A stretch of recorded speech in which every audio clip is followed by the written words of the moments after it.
Here to discuss this further, border correspondent Jason Jones. Jason, thank you so much for joining us. Look, we have so many issues here on this southern border.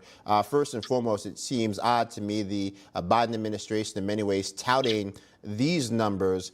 They still won't actually tell us how many illegal immigrants they have already put across this country, flown to towns all across this country. Why is it that they won't tell us those numbers?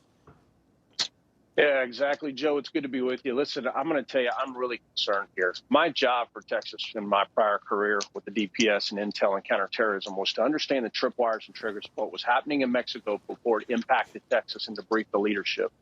I have never in my career and in the history of U.S. Customs and Border Protection seen numbers for the month of November at 173,000. And anyone watching can go and look at the CBP data and see it. These are major tripwires of what's coming in fiscal year 22. We've apprehended 338,000 people at your southwest border in 2 months. 2 months. Now, I'm not trying to be an alarmist, but if you look historically, we average between 30 and 60,000 around October, November per month. We've never been here. And what this clearly shows us is what is going to hit us in fiscal year 2022. I mean, it's really crazy to me because this notion that you're going to release migrant families into the country with only an ankle bracelet or maybe a traceable cell phone. Yeah. Well, God forbid they do go off the reservation. Who's going to find them? I mean, it seems to me the numbers of the robust amount of people crossing our border, we don't have the infrastructure to track that many people, even if giving them ankle bracelets was a good idea in the first place. That's absolutely right. And really, the bigger picture here, too, is that it's a continuation of telling the world that if you come, you will make it into this country. And you hear me say all the time that perception drives migration. And we see it in what the Biden administration has done and in the policies that they're creating. What you're talking about, just saying that, you're going to put a monitor on a cell phone so we'll know where they are. That just tells the world, don't worry, just keep on coming. You're going to be able to stay into the country. It's the wrong messaging. Now, to validate what I'm saying, you see it in the apprehension data from CBP. I can't stress to you, I don't know where we're going to be in fiscal year 2022. And again, I'm not trying to be an alarmist, but you can see it in the data. Data tells you what is coming, and it allows you to forecast very clearly.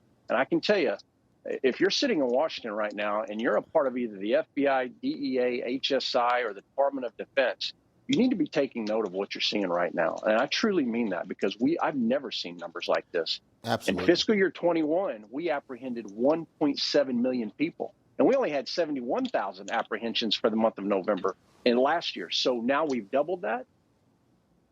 Yeah, I mean, concern, Joe. It's really crazy. And I mean, the good news is that Texas will begin building a permanent border wall funded largely by a private donation campaign. They already have over $54 million. We know the work being done by the Texas Land Commissioner, George P. Bush, to help in that effort. Also, the Governor Abbott also helping in the effort to secure that border.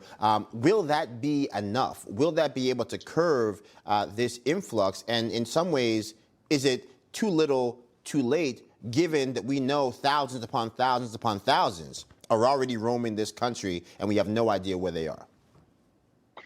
Yeah, it's a great attempt. And you got to give all the people in leadership credit who are trying to get some kind of infrastructure up to deter this stuff. The problem here is that to build this infrastructure is going to take some time. That's the truth of it. You also have the cartels who use the Halcon network who will just work around it until that infrastructure is completed.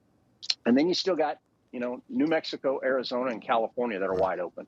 So they're going to make adjustments, Joe, is what's going to happen. And for the country, I can't stress enough.